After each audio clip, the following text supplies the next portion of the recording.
দেখছেন কি সুন্দর একটি শিকড় এসেছে, একটি ছোট্ট বেবি স্নেক প্ল্যান্ট।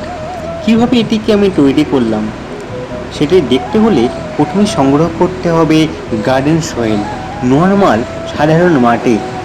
তার সঙ্গে কিছুটা ভার্মি কম্পোস্ট যদি মিশিয়ে নেন আপনারা ভালো রেজাল্ট পাবেন। আমি নিয়ে নিয়েছি একটি প্লাস্টিকের গ্লাস, এখানে আমি মাটি ভর্তি করব। দেখতে পাচ্ছেন পিছনে টিনটা আমি ছিদ্র করে দিয়েছি যাতে অতিরিক্ত জল এখান থেকে ড্রেন হতে পারে।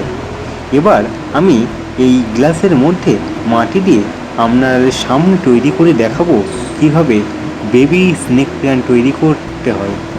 দেখতে পাচ্ছেন আমি এটি ভরে নিচ্ছি এবং দেখো পুরোপুরি ভর্তি করে নিলাম।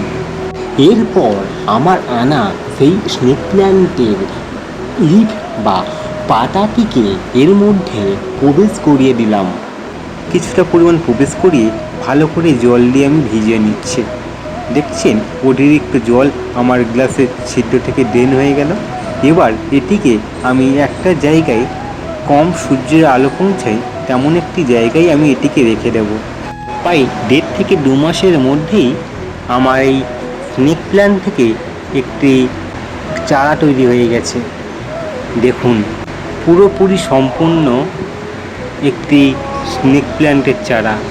আমি আপনাদেরকে সম্পূর্ণ ভিডিওটি দেখানোর জন্য এটিকে আমি উপড়াচ্ছি। দেখতে থাকুন এখানে কি পরিমাণে শিকড় উঠেছে। এই দেখছেন পুরোপুরি শিকড় এসে গেছে, আমার পুরোপুরি সাকসেসফুল হয়েছে।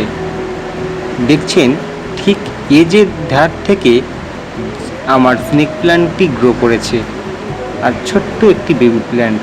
কি সুন্দর যে অনুভূতি। আপনাদেরকে ভালো যদি লেগে থাকে এই ভিডিওটিতে আপনারা অবশ্যই একটি লাইক করবেন আর অবশ্যই কমেন্টে জানাবেন যে কেমন এত ছোট স্নেক প্ল্যান্ট এত কীভাবে তৈরি করলাম, পুরোপুরি সম্পূর্ণ আপনাদেরকে আমি দেখালাম।